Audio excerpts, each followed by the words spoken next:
All right. Thank you everyone for joining me, Sophie Alexander of the Nutritional Wellness Center, for our Zoom talk all about optimizing mitochondria function, which we've been doing a series on. And this one is specifically about clearing out toxic elements and using the IonCleanse foot bath. And make me sure that I can advance on. Have technical difficulties. There we go. So those of you who don't know me, I am the owner and lead practitioner at the Nutritional Wellness Center, and have been doing this type of work, particularly this type of detoxification work on my body for the past 12 years. Really, it was my own health journey and crisis, particularly struggling with chronic Lyme, that led me to studying nutrition and specializing in nutrition response testing. And I just have been finding, especially in the past 5 years of practice, the toxicity piece and how that is impacting people's bodies and particularly impacting their cellular function has become just like a bigger and bigger barrier to getting people well. So I'm very excited to be bringing the foot bath into the office as another tool to assist this. And I'm going to be sharing more about that as we move along. So here's a lovely picture of the foot bath, and we'll be talking a bit about, like, what does all that stuff mean? What is that? It's so gross looking. But first of all, right, I think it's important to back up a little bit and talk about mitochondria, talk about why they're important. And I think this is something that is being discussed more and more in especially foundational medicine, functional medicine fields, as a big piece about getting well and staying well, and healthy aging. So the mitochondria are often referred to as our powerhouse of the cell. And really, they help turn the energy that we take from food into energy that our cells can use. And so a lot of how we measure how well the mitochondria are doing is, how well can someone exercise, or how do they feel? Do they have good recovery after exercise? How energetic are they overall? But we find in our work, that the mitochondria are involved more than just cellular energy production. They're present in nearly all different types of human cells, and this is an area of ongoing research to really understand more about what the mitochondria do. But what we're able to tap into is just how much they're struggling, and particularly how they're being impacted by environmental exposures.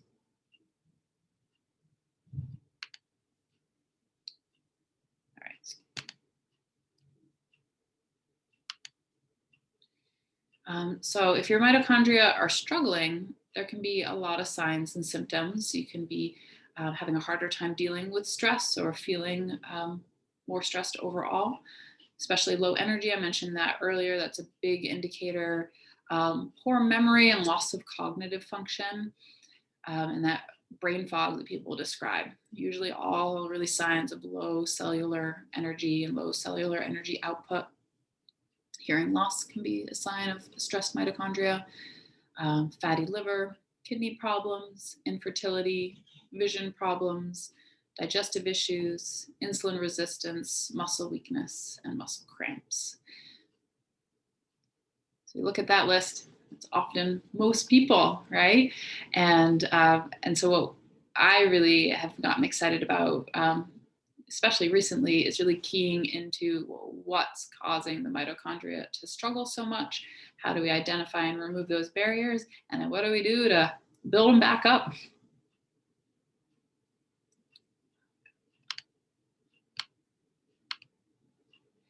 So as I referred to a moment ago, what damages the mitochondria?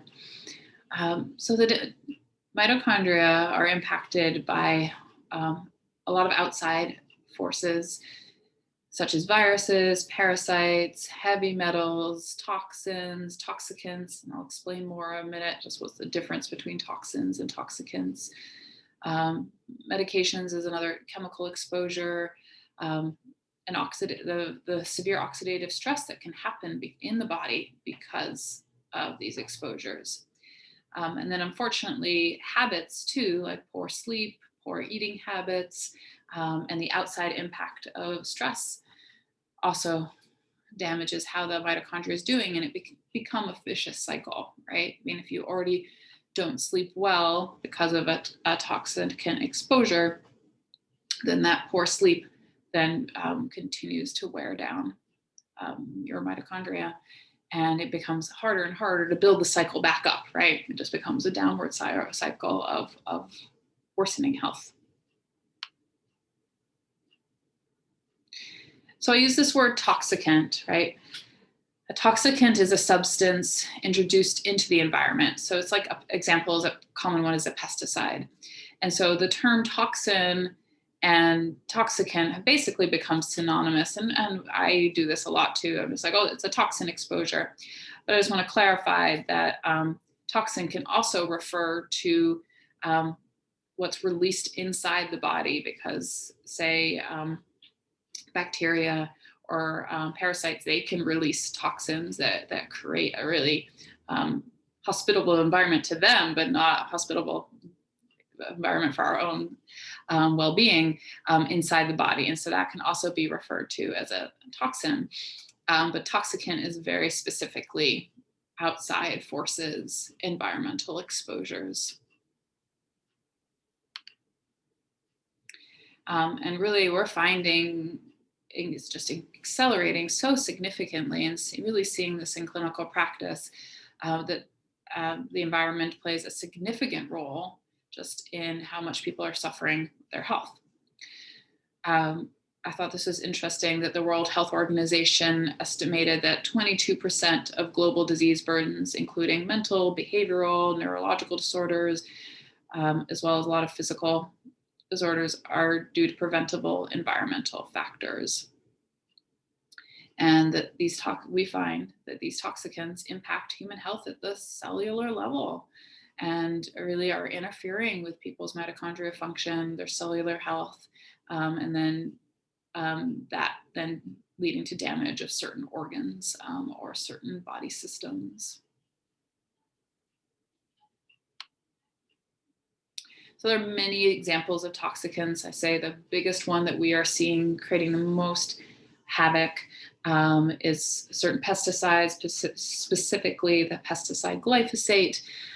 Even in folks who are really careful to eat organic, we're seeing it that they're drinking it, it's in their water supply. We're seeing that it's getting sprayed. Say they play on soccer fields or they play golf on a golf course.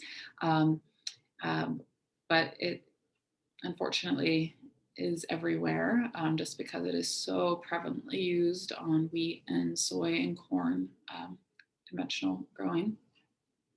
Some other examples of toxicants are BPAs, which come from certain types of plastics and can be in can liners, also can be in the water supply.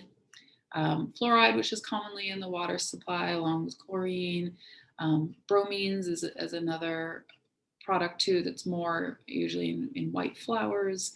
And then things that are more commonly talked about too in terms of heavy metals like aluminum or lead toxicants, mercury, things like that, right? But we find this really the pesticide component, and then some radioactive elements as well, which are toxicants that come from deep within the earth and are often brought up into groundwater supply because of fracking and because of oil drilling. And those can be things like radium and uranium, and that are very rarely filtered out, even by nice home filtration systems. Because there are over 80,000 chemicals registered for use in the United States, and only a fraction of those get tested for. So yeah, water supply is a big factor. Of course, then exposure in foods is another big factor, and then environmental, things being sprayed and then getting exposure that way as well. And these toxicants affect the whole body. So I find that, especially with the work I do with the nutrition response testing, I pick up on them in every system in the body. They can impact the cardiovascular system, The reproductive system, they say almost every case of infertility that I have worked on, I've picked up on toxicants located in different parts of the body, very often even accumulated in the uterus, and creating barriers to the body, even wanting to be a hospitable environment, right, to growing a baby. I see it as a big part with immune system function. Our bodies innately know how to respond to all sorts of different things that we're exposed to on a constant basis, right? Constantly being exposed to all sorts of immune challenges, but how the immune system responds and how well it responds very much has to do with whether there's any suppression of the immune system happening because of toxicant exposure. It can impact the skeletal system. I particularly see accumulation of certain toxicants, particularly glyphosate, in joints. And that can be one of the root causes for why there's such degeneration in joints or such pain in an area. The brain and the nervous system. Glyphosate particularly loves fatty tissue, so it likes to accumulate in the brain, likes to accumulate in certain organ systems. So I see it as an underlying factor for when folks are dealing with insomnia or depression or anxiety. And when clients are dealing with hormone imbalances too, right? I mean, there can be other reasons as well, but I would say very generally, there's always a toxicant part of the picture. So I know it's a sort of depressing outlook, right? There are all these barriers to being well, even with the best intentions, right? And I say this often to clients, right? Like, I've been doing this work on my body for so many years. I did it pre-pregnancy, worked really hard to have a good stage for my 3 children, and we live a homestead type lifestyle. We raise our own meat as much as possible, our own dairy. And buy organic, and I still pick up on these toxicants in myself and in my children. Okay? So, but there is hope, right? Even though we are bombarded, and I'm seeing it as an increasing burden as time has gone by in practice. There are ever more and more tools to address it, right? And the clinical nutrition that I practice, which is based off of this premise that the body can fully heal itself if the right nutrients are available. And I'd add on to that if the right support is provided to the body so that these barriers can be removed. And I really find that nutrition response testing, with its non-invasive system of analyzing the body to determine these underlying causes of illness and barriers to healing, and then supporting the body by removing these barriers, is really such an amazing way to go to support optimum health. But on top of that, additional tools are really helpful, and I do them. I mean, sauna is another tool to assist a body with detoxification. But I love that the IonCleanse foot bath is also such an easy and accessible and gentle way of supporting clearing toxicants out of the body. So you submerge your feet in about 3 inches of water in the bath, right? It's very easy, it's very gentle, it's kid-friendly and pet-friendly. And so how does it work? Right, so it's a proprietary and patented technology, and it works by putting electrical frequencies into the water, right? And this does, creates a relaxation response and enhancing what we call parasympathetic function in the body, the rest and repair. And the frequencies create an ionic field. It cleanses and purifies the body through these ions that's put into the water. The ions attract and neutralize oppositely charged toxins. And so it's pretty common for people to feel more relaxed after doing a session, calm and cleaner. I don't know, it's hard to explain how, but just a bit lighter. So a way to describe it. So here's a picture of it in action, right?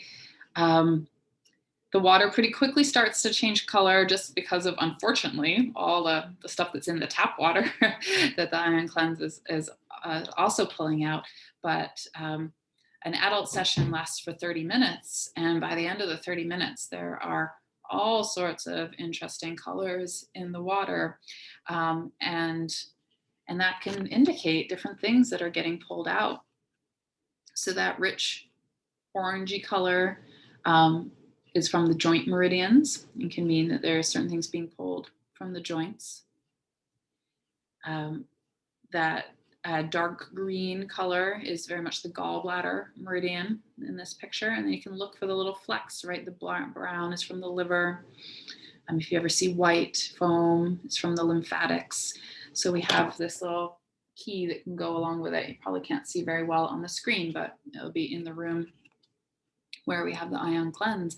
And it's just really interesting to watch and see what comes out.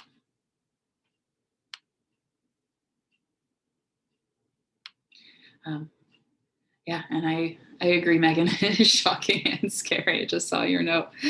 Oh, sorry, I went too far. Go back.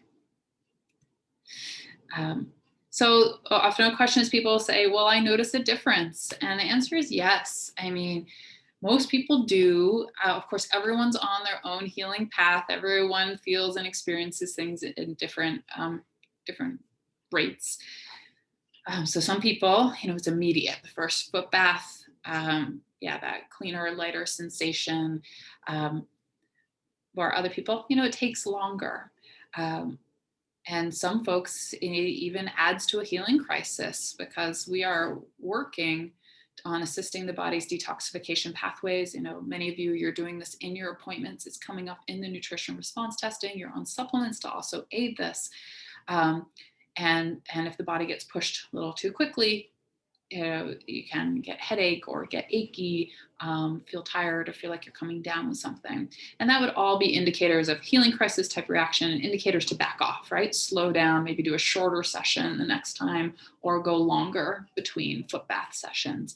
But one of the nice things about this tool is it can be customized in that way in terms of duration. And generally it is gentle, and generally it's a nice addition. It makes what you're doing with your diet and with your supplementation that much more effective.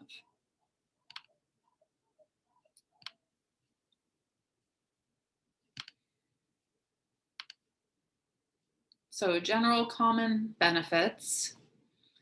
I mean, as I was saying, the cleaner the body is internally, better other therapies work. So it promotes overall general wellness. It makes your nutrition more efficient. It can make chiropractic more efficient, massage, because it's pulling out things that are creating inflammation in the body. The most common thing people report is clear thinking, clear brain, right? Calm, confident, clear, focused. It's common also to notice more energy, and to have better sleep and supporting relaxation towards falling asleep. So those are the most common things.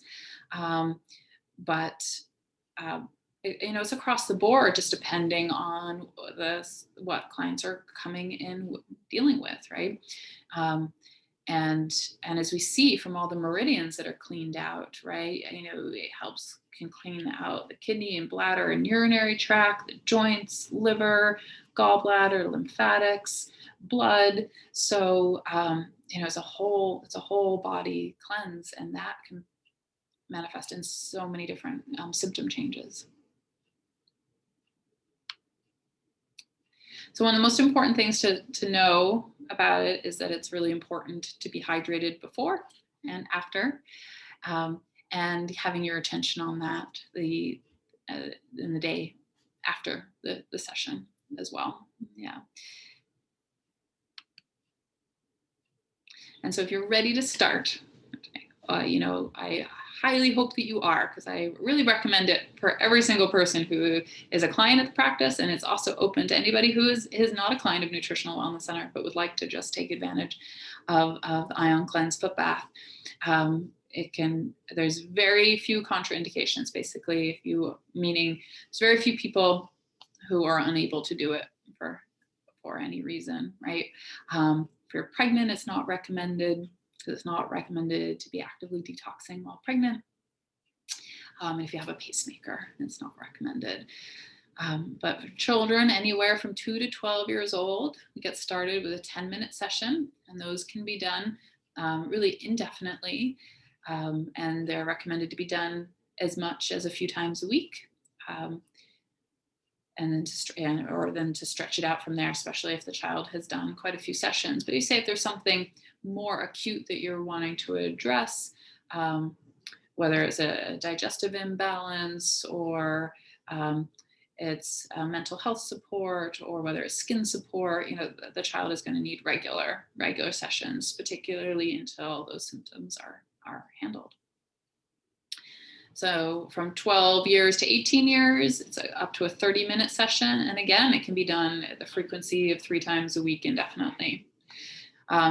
Adults 18 and up, we recommend 30-minute sessions, and we do it in 14 sessions in a 2-week period. We can do up to that, understood if some people are not able to make it to the office with that type of frequency.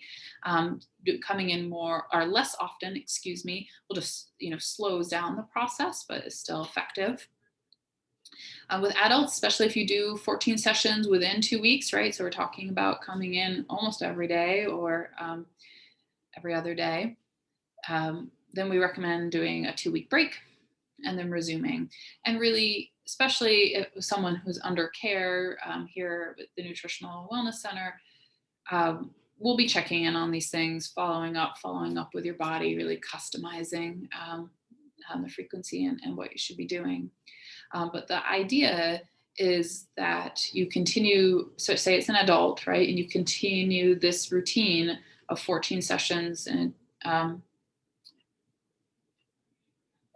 really, if you're doing 14 sessions, that's daily sessions for 2 weeks, then you do that up until you reach your chronological age.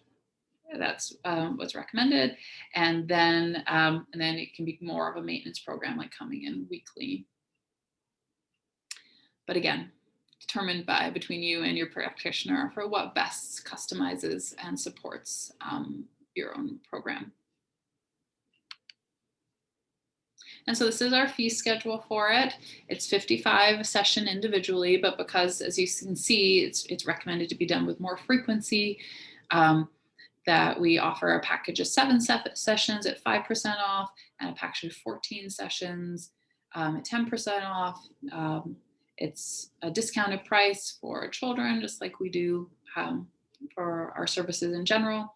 And all of our usual discounts apply. So our senior citizen discount, our family members who live in the same household discount, and the check or cash discount as well.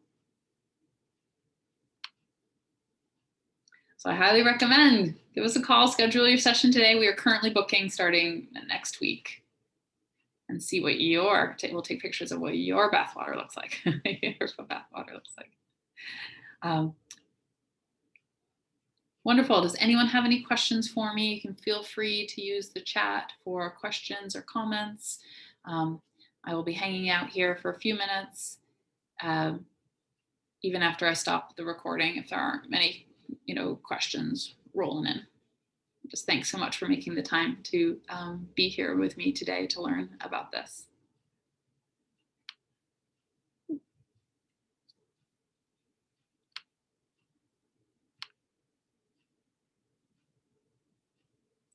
Yeah, so Megan's asking if there's anything we should plan to do or not to do.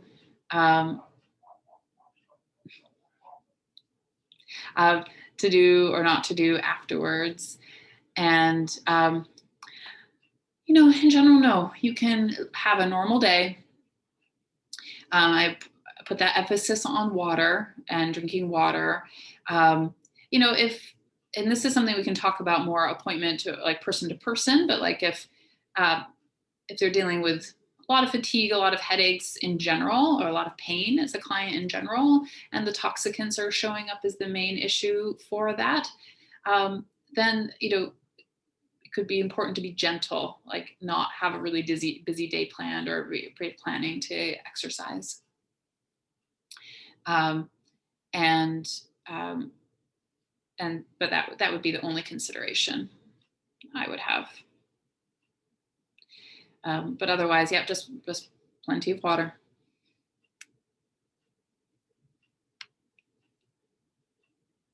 All right, I'm just going to stop the recording.